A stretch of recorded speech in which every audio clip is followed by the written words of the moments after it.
My name is Moses Powell. I've been studying jiu-jitsu for the last 20 years. I'm the master Furendo Visitational.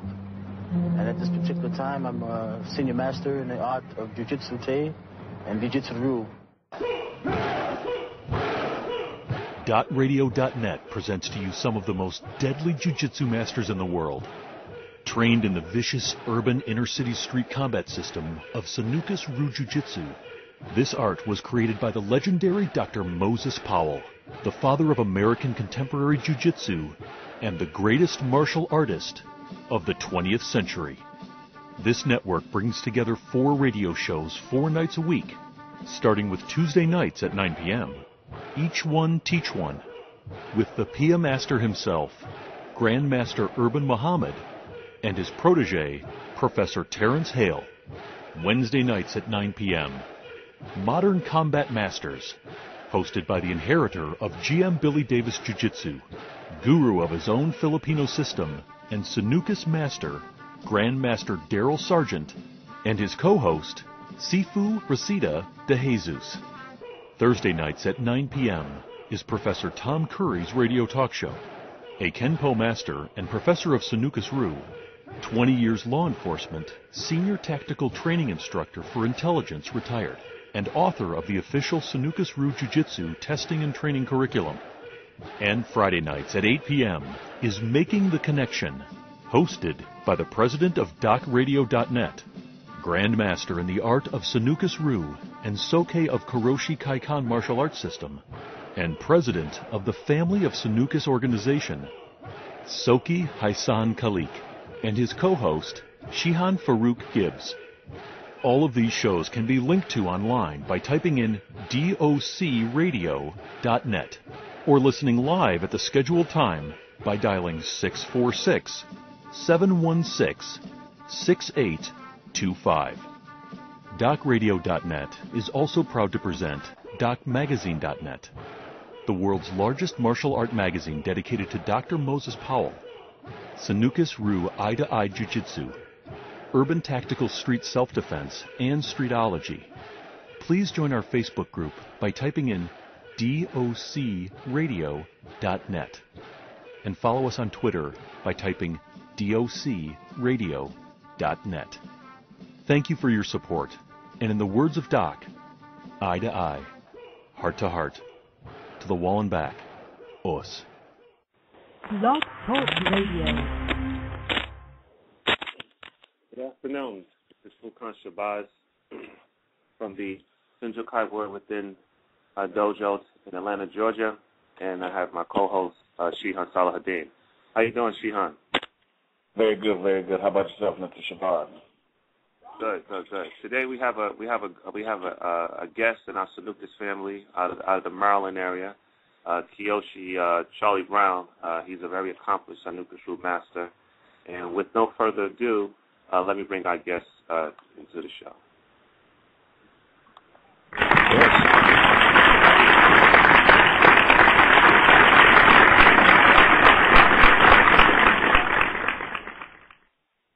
Hi, Kyoshi. Oh, it's hot to hard. How are you? Oh, good. Pretty good. Good. Welcome to our show, Kyoshi Charlie Brown. It's a pleasure speaking to you, and I want to say thank you for giving us your time and opportunity to give you the interview. Yes, Kyoshi. What year did you begin your study of martial arts, including Sanuces Ryu? I began studying in 1969. My first teacher was actually my uncle, and he was an accomplished black belt in Kyokushinkai karate, which, of course, you know is Mazoyama system, as well as judo and aikido. He was a very old school teacher, and he was really good for me, but I wasn't quite ready for him when I first started. And so I wound up actually switching to Taekwondo for a while. When I first started training in Sanuces, it was around 2000. So I've been in the family now for about 11 years, and it's been a wonderful experience for me. And with your Sanuces, have you ever had the chance to meet Dr. Powell? I did. The first time I saw Dr. Powell was probably around 1970, 71 or so, when my father had taken me to Grandmaster Aaron Banks's Oriental World of Self-Defense.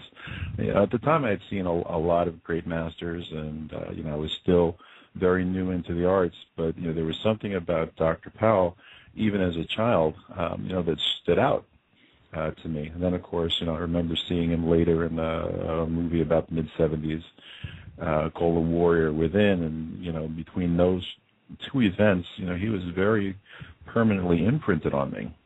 I first met Dr. Powell around 2000, and it was shortly after I met my teacher, Hanshi King, and Hanshi had invited me to a seminar at his dojo down in Upper Marlboro, Maryland. And I remember, getting there early, as I'm supposed to, and warming up and being introduced to a lot of, wonderful people, but almost breathless with anticipation of meeting Dr. Powell, who, I had known of for, at that time, 25 plus years, but never had the chance to really meet him. And then, of course, when he walked in the door and, the class was brought to attention, here was this icon that I had dreamed about meeting all my life, but, I had forgotten that, time waits for no one, and the vision that I had, which was of this, absolutely massive man, as little boys will look at them, was of this unreal person that was just absolutely magnificent. And when he walked in the door and he sat down and he started teaching, I was completely captivated by him. I do remember that, during the break that we had in the training, I asked him if I could take his picture, and of course he said yes, and he took off his glasses and he put his right finger over his heart, and I was very gracious, and I thanked him. And he said, "Who are you?" I said, I came and I sat down beside him in Seiza, and I explained, who I was, and I explained to him that my teacher at the time was a gentleman named Kyoshi Tamime, who's an Ishinryu practitioner. And Dr. Powell said, "Do you mean Mr. May of New Rochelle, New York?" And I said, "Yes, sir."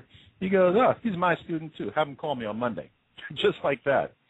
And I was a little shocked to know that my teacher was also one of Dr. Powell's students. So as sure as, I'm sitting here, I called Kyoshi May and told him that Dr. Powell wanted to speak to him on Monday, and he said he'd call him immediately on Monday.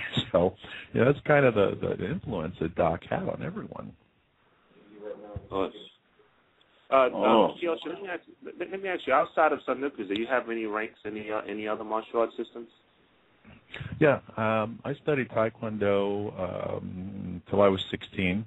Got a Shodan in that, and then I started studying Ishinryu with Kyoshi Mei, and of course I've been with him since I was 16, and received my Yandan in that last year at our annual seminar. I have Godan in Matsubashi Shonryu, Nidan in Daitoru, Shodan in Kempo Karate, as well as a Shodan in Muso Shaidenryu Kenjutsu. Oh, so, wow. And you what's your rank in Daitoru Aikido-Jitsu? What rank is that? Is Nidan. Nidan. Wow. Let me ask you, with the Daitoru, when you compare the Daitoru to the Sanuces, what is the difference between the two?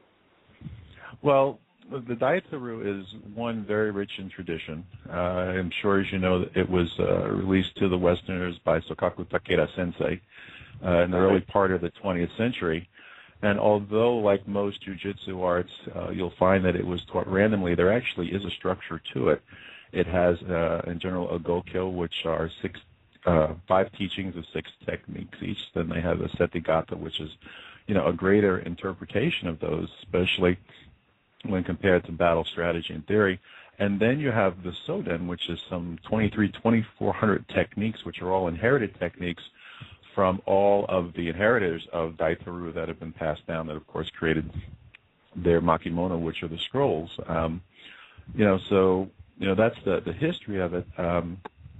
The locks, are locks that we will find in almost every jiu-jitsu art. but the intent, is really quite different historically. When people practice, Daitoru back in the day, the fighting theory, was very, very different. And there was a lot of commitment in technique, meaning that you didn't have to force cooperation. If one samurai to another samurai were to get into an altercation, or a samurai with someone else there would be absolute commitment. So a lot of the techniques of Daitoru, as you know, are drawn out of Kenjutsu. They're actually the open hand form of that, and so they require a different type of attack than you would see in modern day combat like we have today. But highly effective when practiced. I've known some wonderful Daitoru practitioners and teachers, and I've learned a great deal from them, and I've been able to incorporate a lot of that into what we do. Kyoshi, if I can just stay on that point, because I'm also a very big fan of Daitoru Aikido Jiu-Jitsu. What particular, because there's about, just like Sanuces, we have many branches now. There's a few branches that, Takuma Kai, Rumble Kai, of course, is mainstream, which is, and so many branches. Which branch did you, what lineage did you come out of as far as Daitoru?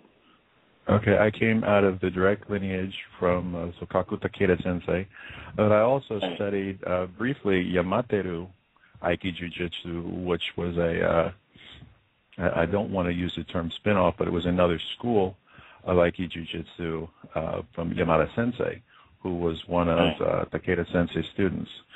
My particular teacher was a gentleman named CW3 John Belliri, who I met when I was stationed down at Fort Rucker, Alabama, and he was not only my Daitoru teacher, but he was also my Kenjutsu teacher. Wow. Very, very good. Thank you. Let's see. Hey, Kyoshi, before I move on, Kyoshi, have you ever heard of a Aiki Jiu-Jitsu master down in New Orleans named Gene Ross? Gene Ross. I haven't met the individual. Okay.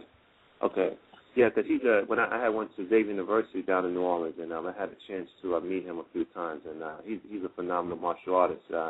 And I remember when I met him, he's an older Caucasian man. He's about maybe got to be in his late 60s now. But I remember when I was in college, I would spend some time with him.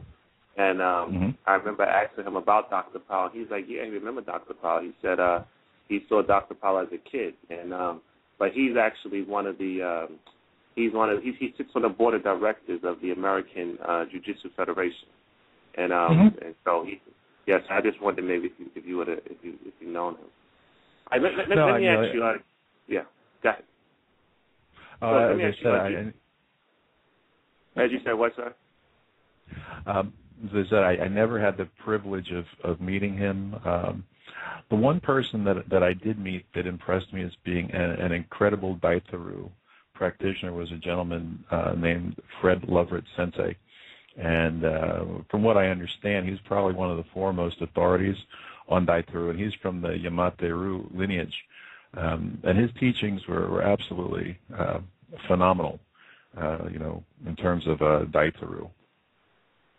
Let me ask you, Kyoshi, during your time at Sanuces, what one lesson always resurfaces in class? What's the main principle that always keeps reoccurring?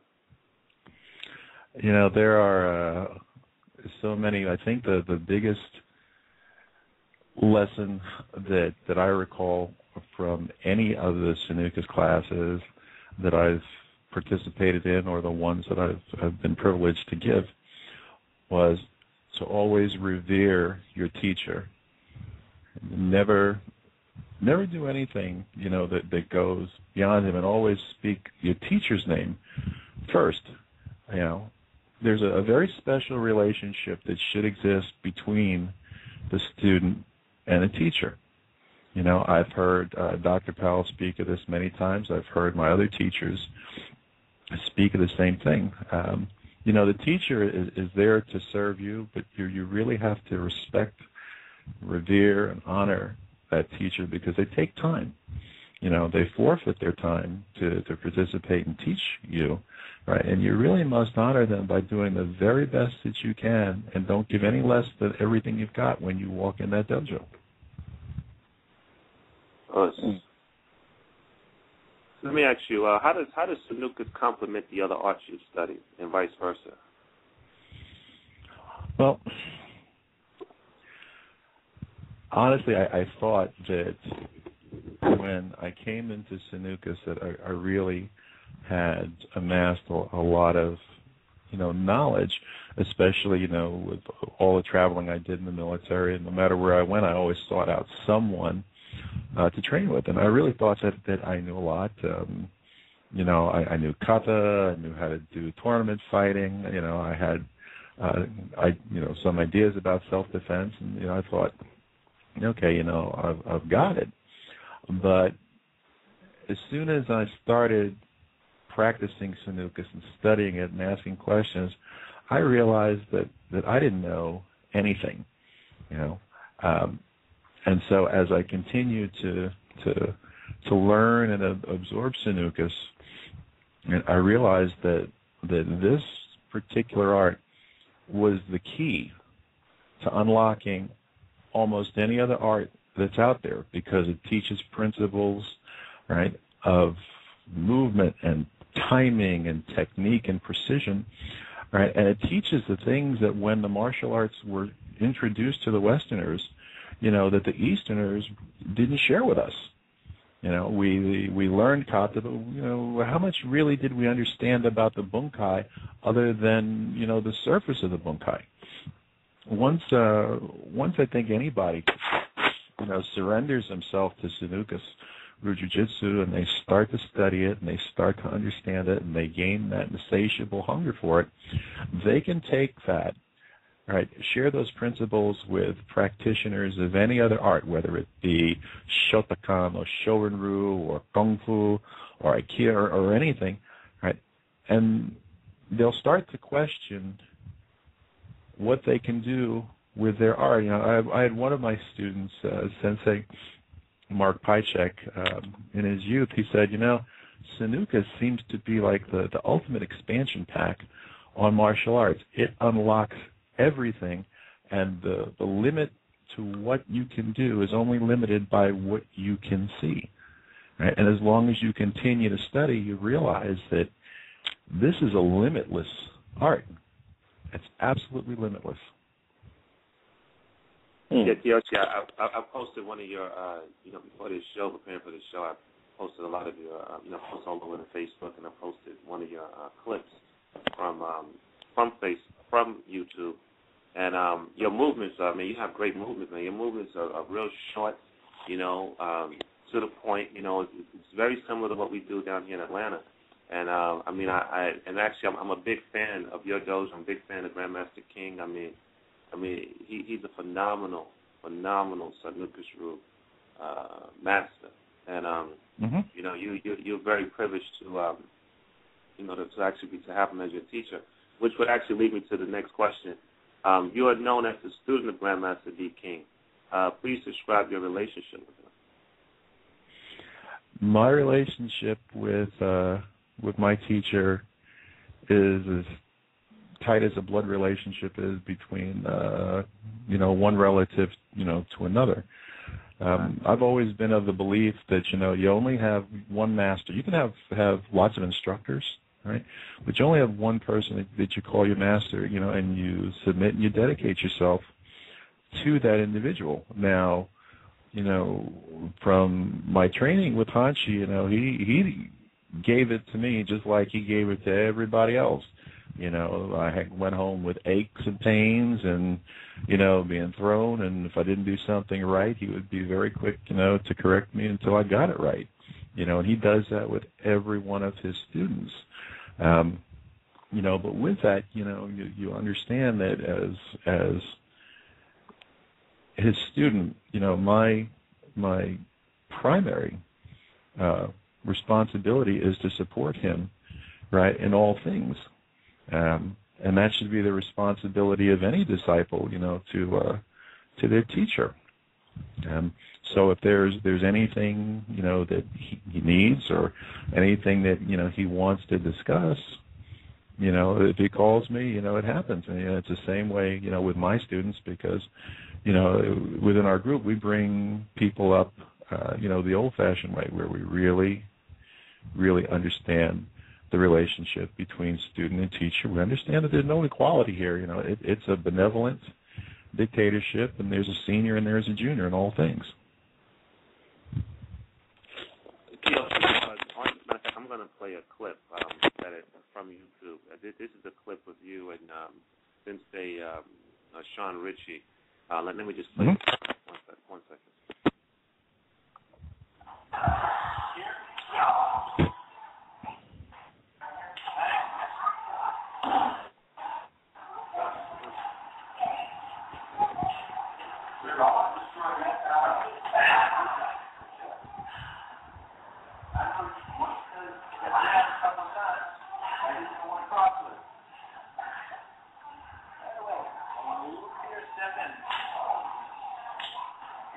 Across the temple and the jaw.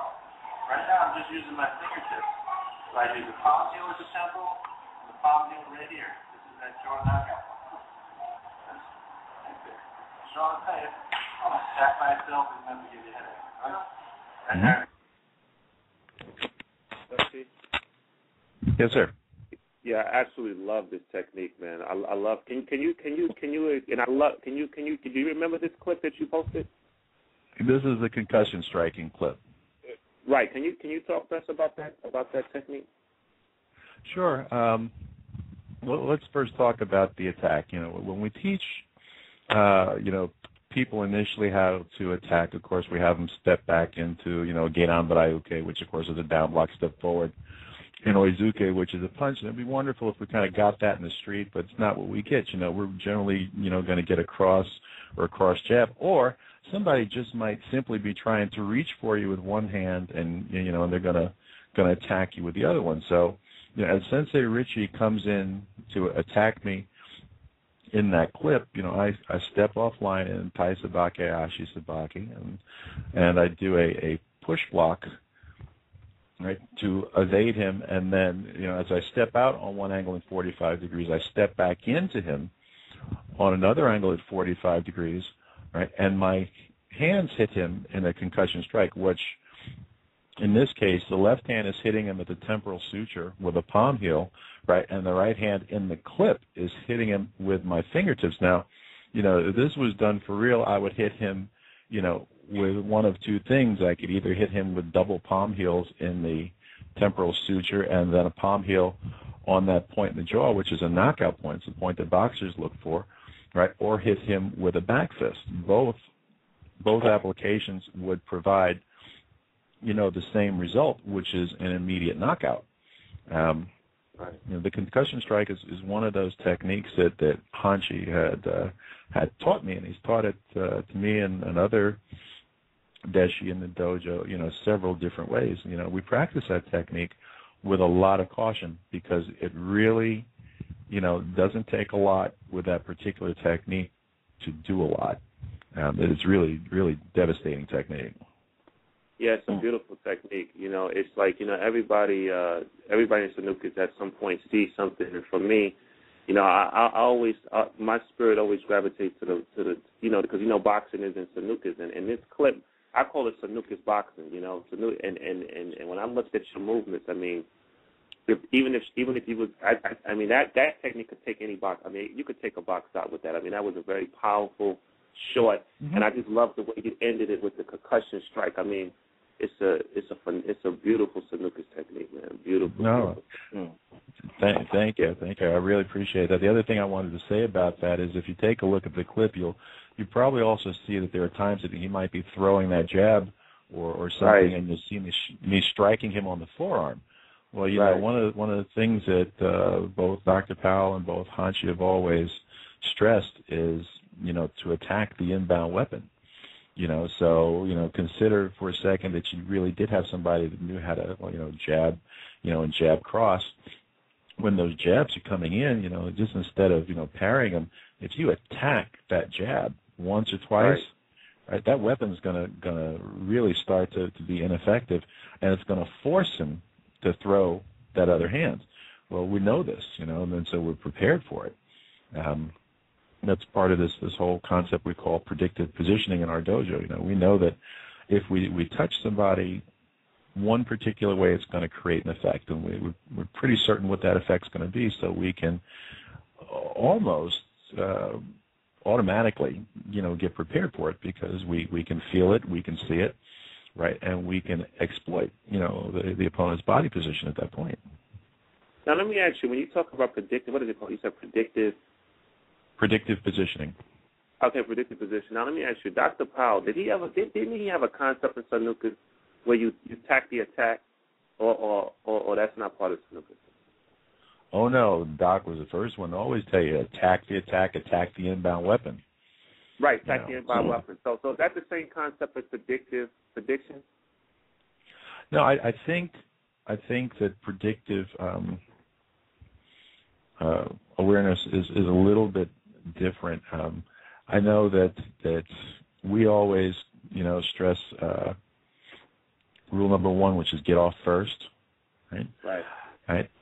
And we attack the weapon, and I know that Dr. Powell had told us many, many times about how to, work an opponent. But with predictive positioning, right? If you ever took a look at how Dr. Powell touched somebody, for instance, if you were as privileged as I was to be able to work directly with him, and you uked for him, and let's say he told you to grab him, right, and he touched that radial nerve, right, and you would bend to the side, he would immediately hit you with something that would intercept your falling. You know what I'm saying? Mm-hmm. So if you started moving down, that hand would come up and hit you out of no place, right, in a circular motion. Then it would drop down on you in a linear motion, and you didn't have any idea what was happening to you other than you were in a lot of pain. So the predictive positioning is not anything that I've created. I may have given it a scientific label, but, that all comes from, the teachings of Dr. Powell, the teachings of Hanshi. Right. So it's kind of like, if I understand you right, Kyoshi, it's kind of like what I heard Dr. Powell tell me, that you pretty much set your next shot up.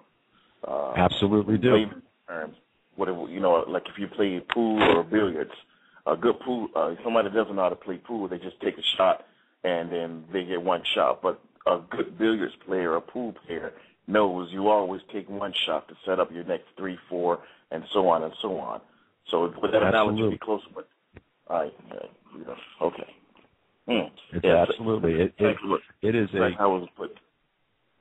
Yeah, it's a real time battle strategy. I think what happens, I believe, let me say what happens is, as you continue to practice Sanuces, you gain an awareness that you didn't have before. You gain sensitivity in working with so many people of different levels and even different arts, right? And you see how they react to the things that you do, and you can't help but take that in and start making these mental notes for yourself for things that work, things that don't work, and I believe that we're all better if we discuss those things, with our teachers and our peers to see what they think, because we can always gain insight through communal communication. So you just keep working it, and you keep discovering what you can do. Kyoshi, let me ask you, what is unique about your Sanuces group? Because it seems as though your group seems to have a jiu-jitsu base and not a karate base, whereas many other Sanuces dojos that I've come across, and most of it is I'm seeing on YouTube, seem to have more or less a karate base. You have more of a jiu-jitsu base, similar to Sinjo Kai here in Atlanta. We have more of a jiu-jitsu base. But what do you, as one of the leaders in the dojo, attribute to this? Attribute to your jiu-jitsu base? Well, I think first and foremost, Hanshi King is outside of Sanuces, he's really an extraordinary Aikido jiu-jitsuka. He's also got Dan in Aikido, karate, as well as ninjutsu. So, we're fortunate that he brings all of that to the table. I have a jiu-jitsu background and a karate background, and I've been fortunate enough to study with a very good Kempo teacher while I was in service. So I think between, everything that Hanshi brings for jiu-jitsu, right, and what I can contribute to it, and the openness and willingness of our student body, that adds tremendously to what we do. Hanshi also has a tremendous amount of, real-life combat experience in the street, certainly more than I do, and I've had my share of street fights. I think another thing that helps us out is that, I'm a pretty avid student of Koryo arts and philosophy, so some of the things that I try to share with the members of our schools, are not only technique, but also, theory and strategy and philosophy, so that we can get a broader education in some of these things. The other thing is that we really do promote discussing things. The class is never over, even once we're done training. If we decide to go out to dinner, we're still discussing what we did in class or what we did a year ago, or the things that we want to do.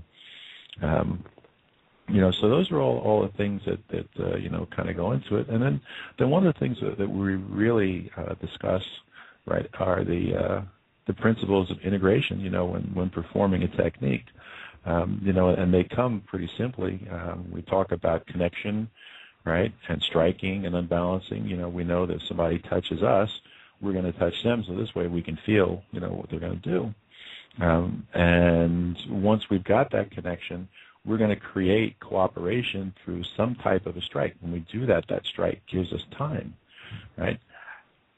Either during that or shortly after that, we're going to create kazushi. So, if we've got the connection, we've attacked them, and we've unbalanced them, then the only logical conclusion is that we now have control of them, right? And once we've got control, of course, the next thing for us to do is devastate them with what we have, and then, of course, look both ways, because, wolves travel in packs. So, there's a lot of discussion that we have, both on and off the mat.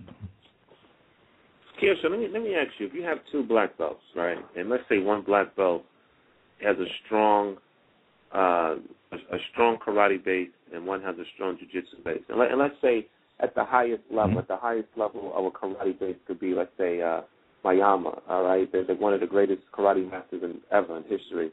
And then let's say the jiu-jitsu base is Takada from Aki Jiu-Jitsu.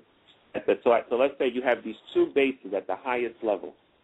Would you say Doc or Sanuces rule represents the perfect blend of these two bases?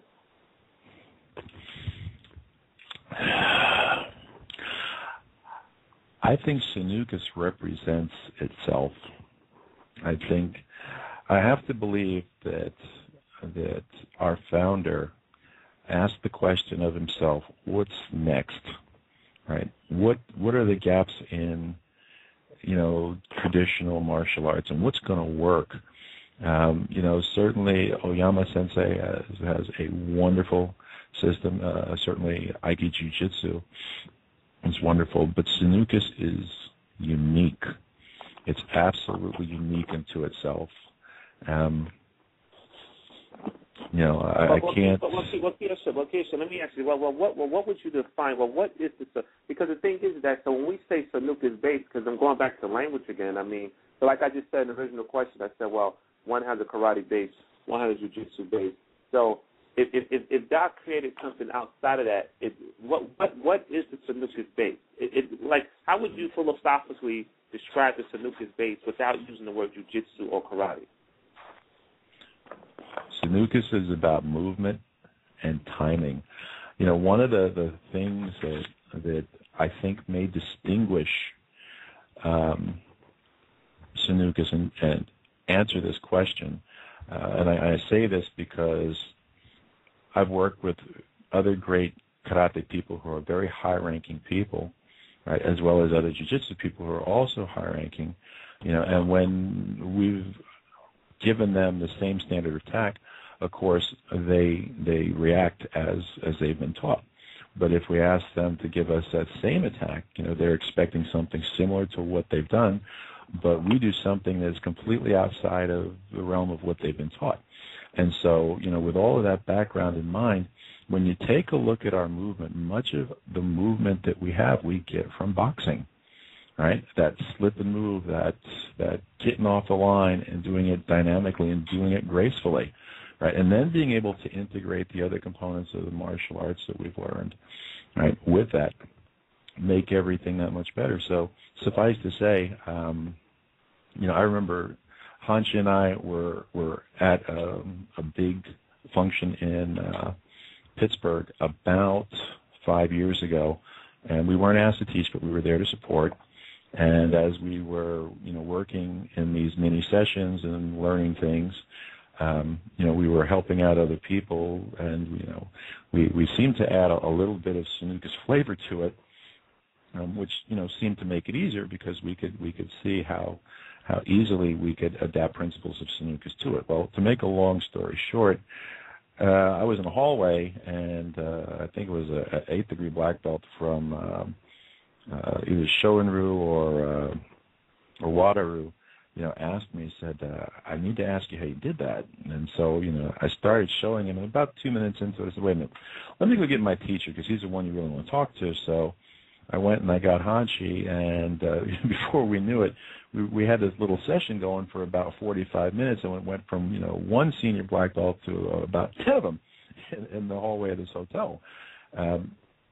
So, what Sanuces, brings to other arts, is a different type of movement, a different level of expansion, and a different way of looking at things.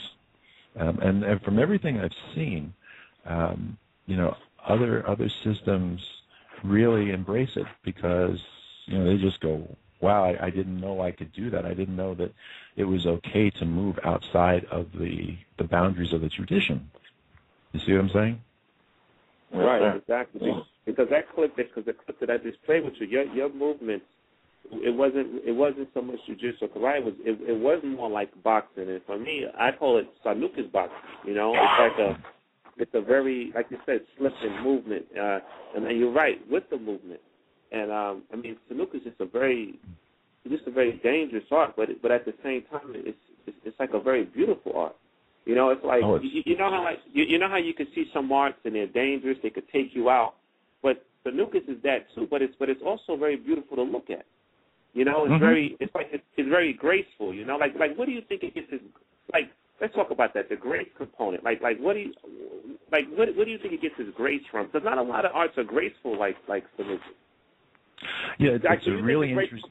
Do you think the grace comes from the simplicity? The answer is yes, and let me explain it in a theory that I've studied and that I have.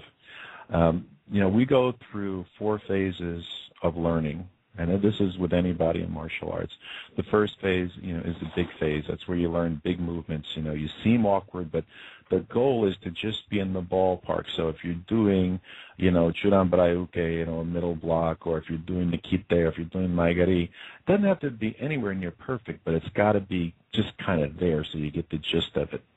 Right? And then after, years of training, you move from this big realm to this strong realm, which means that your mind and your body, are starting to work together, right? You're gaining muscle memory and you're gaining confidence in what you do, right?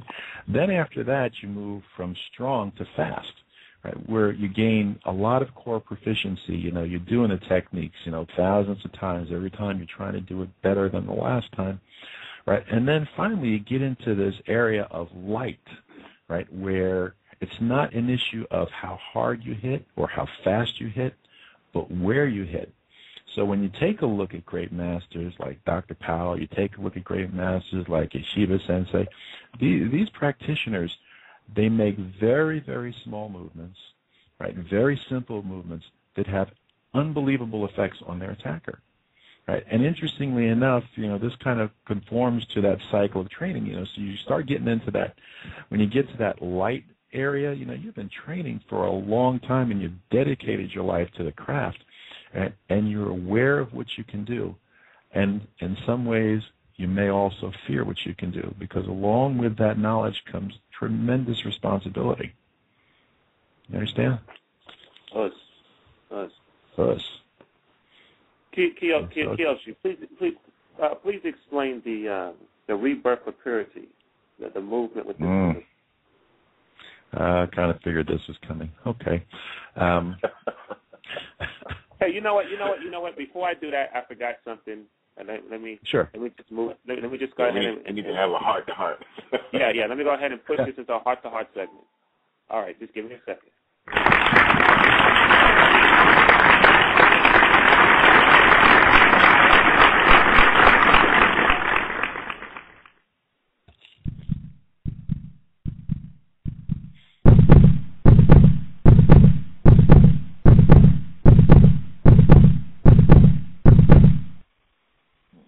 If you're just tuning in, we have Kyoshi Charlie Brown, Sanuces Root Master out of the Maryland area.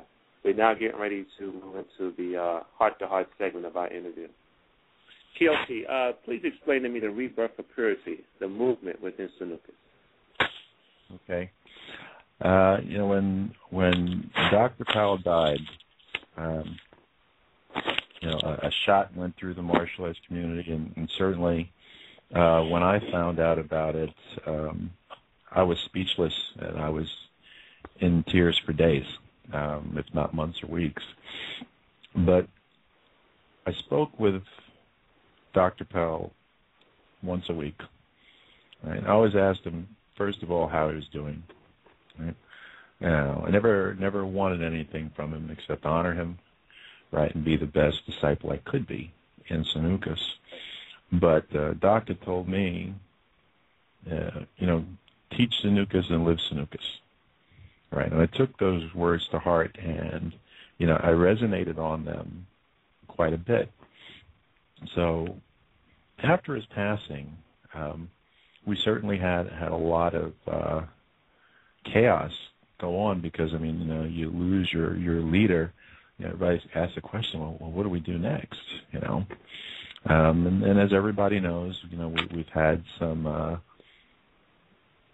constraints and some conflicts that have gone on, and this is a normal thing that happens, in most Rus, and that's why we've got different flavors of Daito-Ru, and we've got different flavors of Taekwondo, and we've got different flavors, Shorin-Ru, because we have varying opinions on how to proceed forward. So, as you know, shortly after Dr. Powell died, there were some folks that suddenly became self-appointed Sokeis, and there were systems that magically, showed up, and, these are things that I don't think would have happened if Dr. Powell was here. And we really didn't want to get caught up in that, so we just kind of sat by the wayside for about 5 years, and then we realized that if we were going to teach Sanuces and live Sanuces, that we needed to not be thinking about anything else but doing that, and pushing and teaching only Sanuces, not Yanshin-Ru or School of the Hati or Kamute-Ru or VSK. We were just pure Sanuces, and we were going to carry out the orders given to us by Dr. Powell. So it seemed clear to us that since we were very strong in our convictions, that we were going to teach pure Sanuces as we understood it. Right? These are Hanshi's, his vision. We are going to continue to do what Dr. Powell told us to do. That the only way that we could do that was to become a self-governing body, and to protect the Ru as we would protect a family member.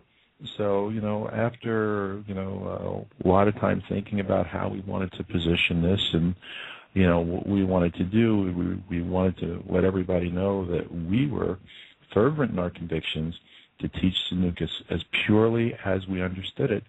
And, hence why, Kyoi no Shinsei, when translated, means rebirth of purity. Because we did lose Dr. Powell, who I can't say enough about him, but he lives within each of us, and like a phoenix, he's reborn in us every time we walk in that dojo. Hence, we are reborn into this pure Sanuces faction that we have. Wow. Let me ask you: Do you have any within the outside of your dojo, anything like that? Do you have any alliances with any other Sanuces dojos? Well, we support every Sanuces practitioner that's out there. We support the Kuniteru practitioner. We support the VSK because, all of these arts were touched by Sanuces or influenced by them. And those folks that are also teaching Sanuces, we're supportive of them. We go to as many events as time and money affords us. And we have the utmost respect and love for them because we know that they are practicing Sanuces the way that they understand it. So, we just promote and are supportive of everyone. Absolutely. Kyoshi, Charlie Brown, if you can, for our listeners, repeat the name of the organization that you belong to.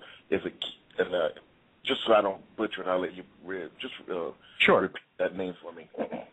Sure. It's Kyoi, Kiyyoi, no Shinsei, translates into rebirth of purity. All right. And I think currently we have 7 dojos between Maryland, D.C., and North Carolina. Awesome. Let me ask you, Kyoshi. This this is our 21st interview. We've done 21 interviews. You're the 21st today, and out of all the masters I've interviewed, it's becoming clear in the Sanuces root system that there's a fundamentalist and then there's a modernist. And the fundamentalist basically stays, pure to the true teachings of Sanuces. The modernist, he in his heart, he is a fundamentalist because no doubt any modernist in Sanuces is a fundamentalist at the root, but he sees something else. He sees something else. He sees, using his language may say he's thinking outside the box. He sees some other stuff he can add on to it. So that leads me to the next question. Do you think Sanuces has to evolve to remain an effective martial art in today's society? Well, Sanuces has never been a static entity to begin with. Even if you take a look at our symbology, we've got the capstone on the pyramid, the all-seeing eye. It's detached from the pyramid, signifying that the system is never complete. It's always in a state of evolution, right? The system's also extremely adaptable, right, and changeable given any circumstance or any, amount of time. So it would, the system, is never, ever complete. And both the fundamentalists and, as you said, the modernists understand this. We also understand that in any system of martial arts, there are no advanced techniques, right? Doc would be the first one to tell you the only thing we have is basics. What differentiates, the senior practitioner from the junior practitioner is his or her ability to put those basics together at will to create an outcome, right? So as long as we continue to practice the basics, which by definition are extremely adaptable, and we understand the threat that's out there, right, Sanuces will continue, right, to grow, evolve, adapt, right, and be devastating. Let me ask you, the biggest threat to Sanuces root would probably be Brazilian Jiu-Jitsu. Brazilian Jiu-Jitsu, without a doubt, is the most powerful, most superior ground fighting martial art in the world, without a doubt. And one thing in that fundamentalist, in the fundamental, framework of Sanuces, there wasn't a lot of groundwork put. It was. Obviously it was, but not to the extent of Brazilian Jiu-Jitsu So, how so from your point of view, how do you address that? What is, because outside of Brazilian Jiu-Jitsu, there's no other mark, box, none of them. I mean, if you study Sanuces, I think you could pretty much handle yourself against anyone. But it's that one art, Brazilian Jiu-Jitsu. How do you respond to that? Well, let me first say that I have the greatest respect for Grandmaster Yellow Gracie, who is the founder of Brazilian Jiu-Jitsu, and of course all of his sons, and anybody that practices that art. I think that the emergence of Brazilian Jiu-Jitsu was extremely timely, in the early 90s, and it caught on, and it filled a gap. And as Grandmaster Gracie will tell you, 90% of fights will end up on the ground. And the reason that 90% of them end up on the ground is because a lot of people aren't trained how to fight correctly to begin with. Right? Let me also say that there are some extremely talented mixed martial arts fighters. I have great respect for their capabilities. They're skilled, they're dangerous, and they're confident.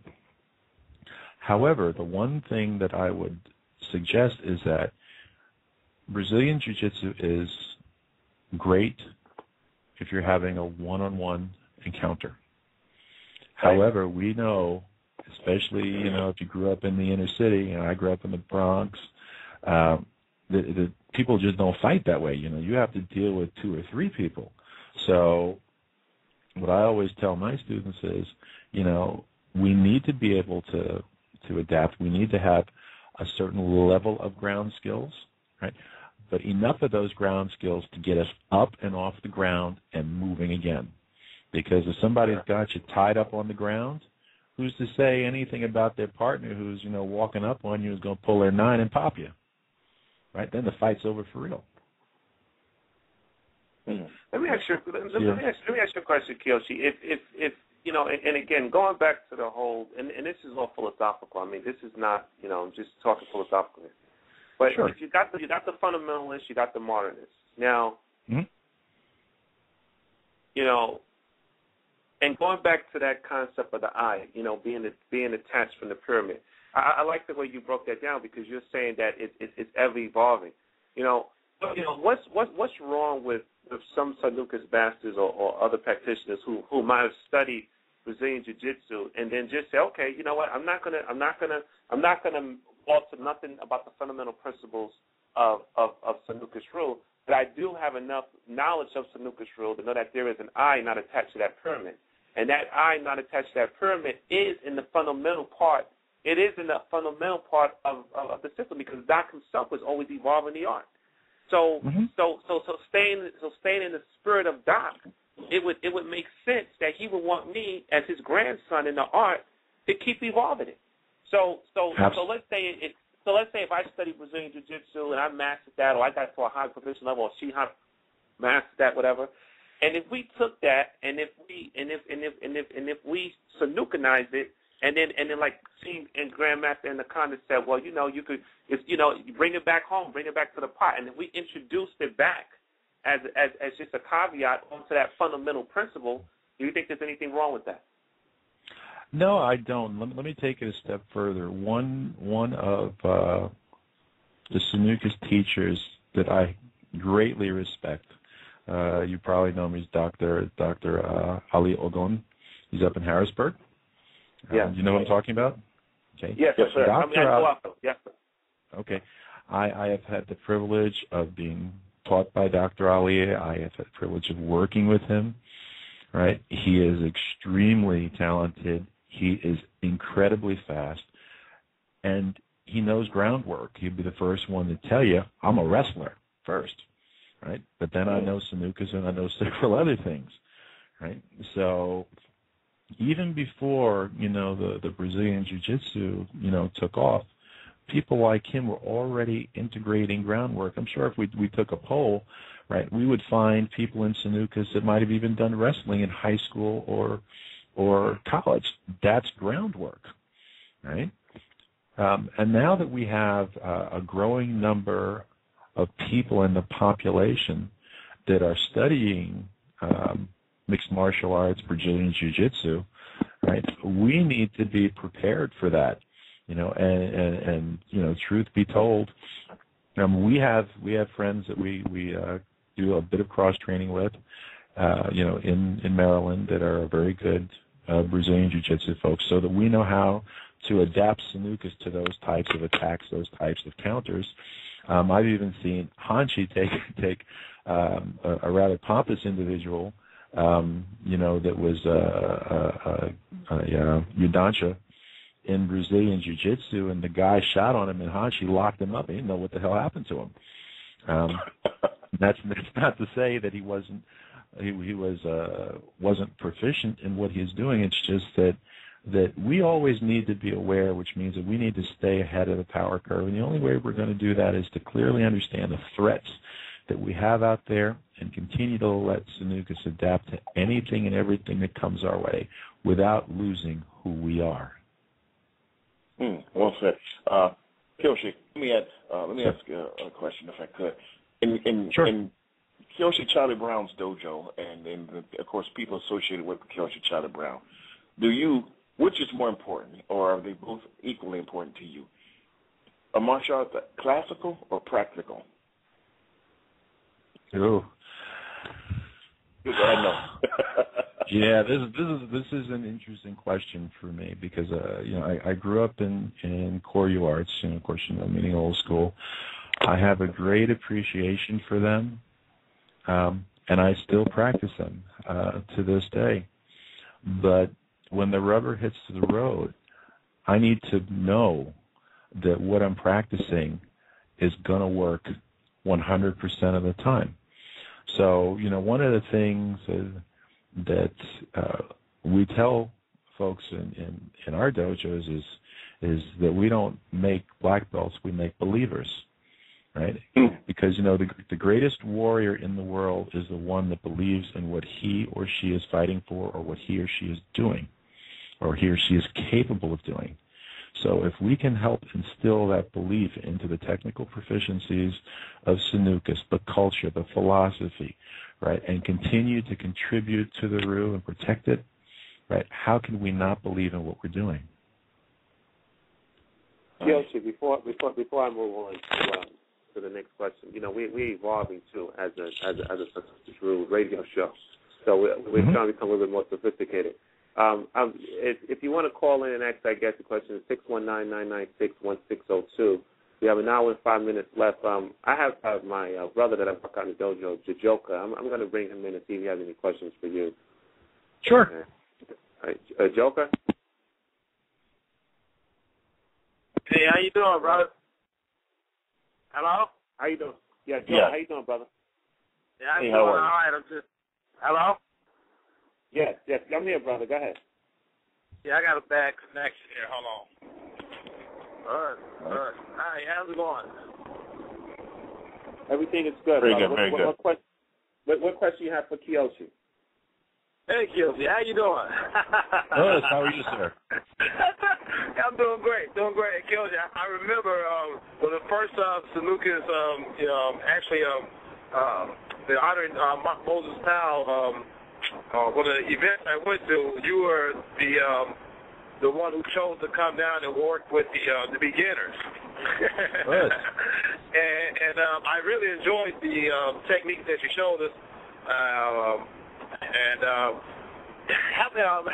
What do you feel about right now as far as the events, things as far as Sanuces Ryu go? Because I know that had a huge impact on it. And as far as I never seen so many. How can I put it? What they call minorities in one place doing martial arts. I mean, that's something I didn't even know really existed until I found out Sanuces. And it had a huge impact on me. How do you feel about right now Sanuces Ryu, the Jiu-Jitsu, and us coming together and having like these big events again? And I think we were actually in Philadelphia at the time. Yeah, no problem. I think it's always good anytime we can come together in fellowship, right, train and share information with each other. At one time we had these unity classes, which were great because, during the Unity classes, it wasn't structured as a hierarchy as much as it was a round table workout. And we had different teachers sharing, lots of things. But, in the big picture, anytime we can bring ourselves together, right, the side effect of that is that in addition to the core group of people that we know are going to come, we're going to start to bring in, additional people. Most of the time those are their students or other people that have found out about the event, right? And that gives us a really deep opportunity to share with them the tightness that we need to have all the time, right? Not just at the events, but all the time, right? And share that knowledge and allow them to see exactly what Sanuces is about. Right? And when that happens, we almost invariably wind up bringing more people into the family. Kyoshi, I'm going to take in another call. Before I take in this next call, please call in 619-996-1602 if you're listening. We're now talking to Kyoshi Charlie Brown, a Sanuces Rule master out of the Maryland, D.C. area. We're taking the next caller, 4583. 4583. Yes. Yes, that sounds heart to heart. That sounds like Professor Yusuf Rahman. How you doing, brother? Yeah, that's me. Us. Got it. Us. Kyoshi, I am really impressed. I am. I listen to all the I've been on the radio and I listen to a lot of people on the radio, and your dedication to Sanuces and your explanation is excellent. Thank you, sir. Thank you very much. It's excellent. I've been in Sanuces since '69, and he's my only teacher, and I'm really impressed. I was like disappointed in a lot of people, but you really impressed me. Thank you, sir. Thank you very much. Good. Well, thank you for your call, Professor Rahman. Thank you so much, Professor Rahman, for your call. Kyoshi. Yes, sir. Let me just move on to the next question. Sure. We kind of touched on that. I'm just going to say it again. With grappling being the new martial arts craze, do you think Sanuces should have elements of grappling in it? Well, it does have grappling in it, but do you think Sanuces should have a more deeper and in-depth element of grappling in it? As I said, we need to have a level of grappling in it because we know that we have a growing number of grapplers there. But it's my humble opinion, and I stress it's my humble opinion, that the depth of grappling knowledge that we need to have is just enough, right, that if we do find ourselves on the ground, right, to be able to counter whatever the techniques are effectively and get back up on our feet and get moving again. Absolutely. Absolutely. Let me ask you, if you were granted one wish in Sanuces, what would it be? Well, one of the things that I always impress on my students is you don't know where you're going unless you know where you come from. So our history, right, our Sanuces history is very important to us, right? Our understanding of other martial arts and appreciation for them is very important because we don't ever want to appear ignorant to people from other disciplines. So with that in mind, although the students that have come on board after Dr. Powell passed away, they've never had the opportunity to meet him. So for me, personally, if there was one thing that I could do, right, I'd make sure that each student, right, was able to participate in one class with Dr. Powell so that they could know firsthand who the man was, even if it was for just a moment. Let me ask you know what I'm saying? I do. You remain above all. You remain above all of the childish politics that plague some in Sanuces. For our listeners, please explain why this is so important to remain outside of the politics of snooker. Well, I think the answer to that, it's important for us to understand what politics is. And politics is basically, the art or science, associated with influencing an organization, right, or competing with other interest groups or other people, right, for power or leadership, right. So for us, we're not interested in doing that. There should never be any competition for that.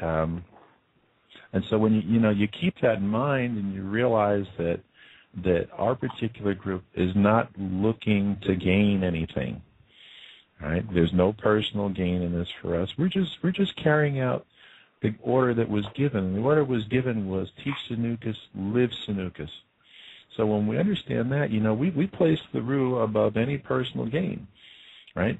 Because without Sanuces, really, where would we be in the martial arts? We'd be, where we were and what we knew, right? So why would we want to try to control it or try to take something away from it? In fact, what we need to do is continue to contribute to it, which is why personally, when we did have, different factions emerge suddenly and rebrand, and then of course there was all of that contention. The real question is, why are we doing this?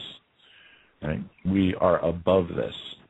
Right? There should be no issue of who owns Sanuces. We all own it, and we're all dedicated to it, and we have, right, a fiduciary responsibility to make sure that it's passed down to the next generation, the generation after that, and the generation after that. And the only way that we can do that is to understand the concept and practice the art of unconditional cooperation. Let me ask you, Kyoshi, yeah. The fact that you got, you in your organization you have seven Sanuces dojos in D.C. and Maryland. That's a very impressive thing. What was some of the advice you can give your brothers here around the world that has dojos, and how we can have a more flourishing dojo in the Sanuces world? Okay, I think there are two questions. The first is how to have a flourishing dojo. I don't believe in the McDojo model, and I'm sure you know what I mean by that.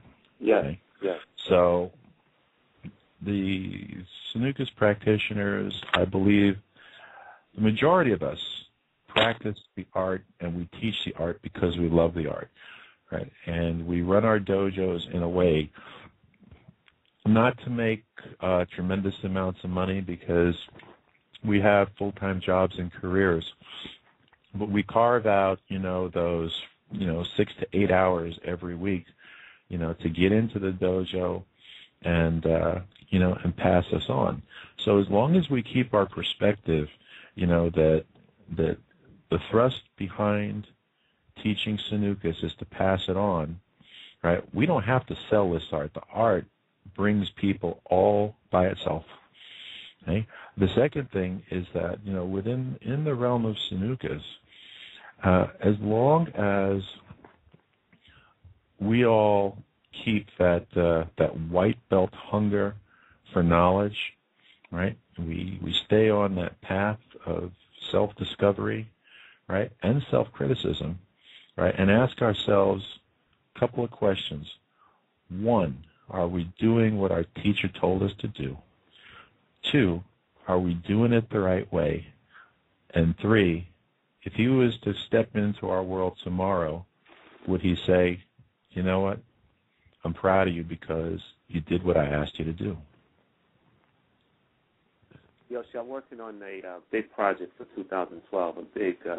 Working on a Sanuces room seminar in the Atlanta area, because Dr. Powell, he deep rooted Sanuces in New York City. I mean, it was just deep rooted in the whole north, up north, but right. In the south, we want to deep root this art, really deep rooted here in the south. And one of the ways that we could do that is with the support of our brothers. So I talked to Grandmaster Robert Crossan. I'm going to talk to him again on Monday. He told me he would support me. I talked to Cedar Mutaka Bear. He told me he would support me. I talked to Professor Darryl Sargent. He would support me. Professor Yusuf will support me. I'm sure Grandmaster Shimmy probably was here. He'll support me. My Shihan is already here. They do also have the support of Team Professor Saifullah, who's Roy within Dojo, who we're affiliated with. And let me ask you, if I put this seminar together, can I have the support of you and Hanshi? Okay, I will. First of all, I can't speak for Hanshi, but I will say this: we will be supportive of what you do. Just let us know in advance so we can plan for it. Okay, definitely. Because if you guys support me, that's it. For this first show in Atlanta, that's it. That's all I need. And then whoever else want to come, they can catch us for 2013. But I'm trying to put together a big event in Atlanta, Georgia, and I want to do an annual seminar every single year in Atlanta, and I want to start the process of just deep rooting. I call it TMA. You got MMA, but TMA stands for traditional martial arts. Right. And right now MMA is a big craze, but MMA came from TMA. And a lot of times when people say traditional martial arts, they always think traditional means weak. Traditional doesn't mean weak because Sanuces rule is the youngest classical. That's another thing that Doc did. Doc created the youngest. Sanuces rule can be argued to be the youngest classical traditional art. And there's no doubt that it is.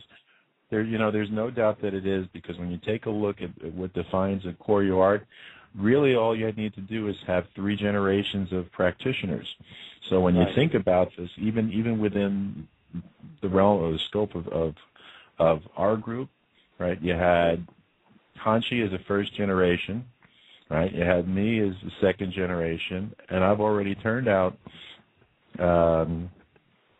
8 or 9 black belts, all who are very dedicated. So we are a Koryo art. There's no doubt about that. Absolutely no doubt about it at all. But I think you're right that the vast majority of the public, right, view MMA as the kind of the silver bullet. It addresses everything, but they also don't know about some of the deeper aspects of any of the Koryo arts. And as I said earlier, those of us that came up in those arts in the 50s, 60s, and 70s, we were taught what we were taught, from the Eastern sect of folks. But, it's my strong belief that Dr. Powell opened up the martial arts like nobody else did, right, to allow us to understand how deep the bunkai can go. And the bunkai is only limited to where your imagination is going to take you and your ability to put things together at will. See what I'm saying? Right.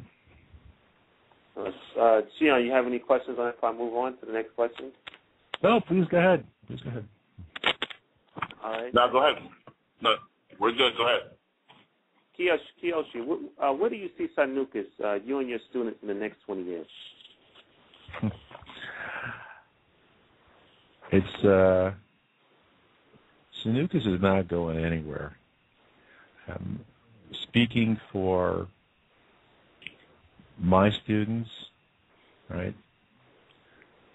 they're extremely dedicated. I bring them up the old way, just as I have, and I have no doubt that they will be, the group that continues, to pass us on. And of course, when they have students, their students will pass it on. I think a lot of what assists us in doing that, again, gets back to this whole concept of the hierarchy, right, and unconditional cooperation. We don't necessarily have to comprehend it while we're doing it, just as long as we do it. And I know that my students really embrace this art. They've embraced the culture, right? And they've told me, I'll be in Sanuces a lifetime, right? And someday, when I'm ready, I hope that I can have a school of my own, and that you can come and visit me and teach, and just continue to let the system flourish. Kyoshi, my last question. In Sure. Japanese Budo, they follow the code of Bushido. Although in a modern form, do you believe that some form of code should be followed in Sanuces? And if so, how much of it should reflect some of the teaching of Bushido? Well, for us to think that we don't have, right, the components, or specifically, the 7 virtues of Bushido, which, if I can recall correctly, are justice, courage, benevolence, politeness, honesty, honor, and loyalty. We have all of those things. Right? And if we're practicing Sanuces the right way, we practice them every day, both inside and outside the dojo. Now, I think it's important for us to make sure that when we have those discussions with our students, before the class, after the class that happens after the main class, that we continue to reinforce, those virtues, so that the students remain well-rounded, they remain grounded, right, and that they help carry the vision forward. Man, Kyoshi, I wasn't even expecting to, I have a series I call the Bushido Project, and I guess I'm going to have to put this on the Bushido Project. I wasn't even expecting it to be part of the Bushido Project. Can you rename, 7 verses? I'm going to type this out. This kind of goes, the first one was justice. What's the second one? Yeah, we got justice, benevolence. All right, 1 second. Benevolence. Okay. All right. We got courage. Courage. All right, we got politeness. Okay, politeness. Okay. Honesty. Honesty. Honor. Honor. And of course, my favorite one is loyalty. All right. Okay. Now this is going to be before I go. So let me just go. I love talking. I feel like I'm talking to a college professor, the professor of Sanuces. All right. Tell me, justice. What is the justice of Sanuces rule? It means that you have to really think about your actions, right, and be righteous in what you're doing. You can't be arrogant. You have to be level-headed. You need to be able to take a look at a situation and evaluate all of the factors in that situation and make the best decision possible on all of the inaccurate information that you're given. All right. Benevolence. What is the benevolence of Sanuces? When you're benevolent, you have to have empathy, and love for your fellow man. When you take a look at this back into the code of the samurai, of course, samurai meaning to serve, right?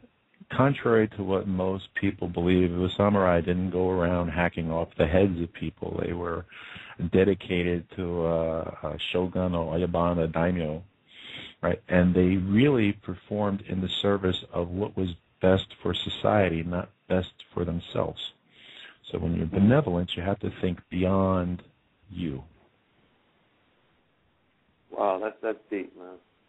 What is courage? Courage is being able to do the right thing, even though you might be afraid of it, right? To push through and simply do it. Right. What is politeness? Politeness is really about maintaining your composure through all things, especially those things, right, that may cause you to want to react one way, right? But you have to keep your cool. And I'd like to expand on this a little bit and just kind of go into the strategic combat element of it. Right?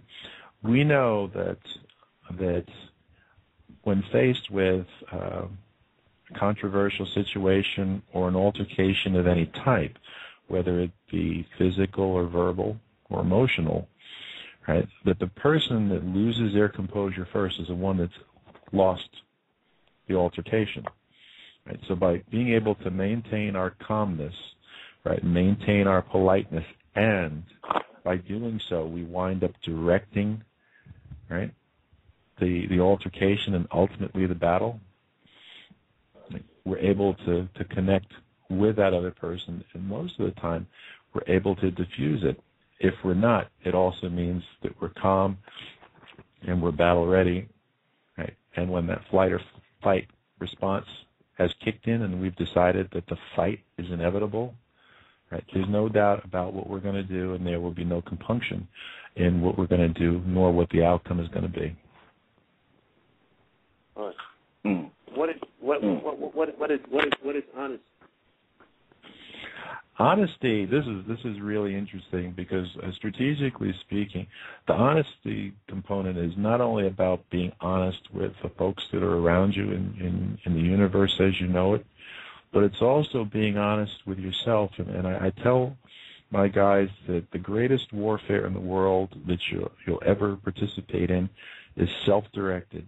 And that means that you have to be ruthless enough with yourself to see things for what they are, not for what you want them to be.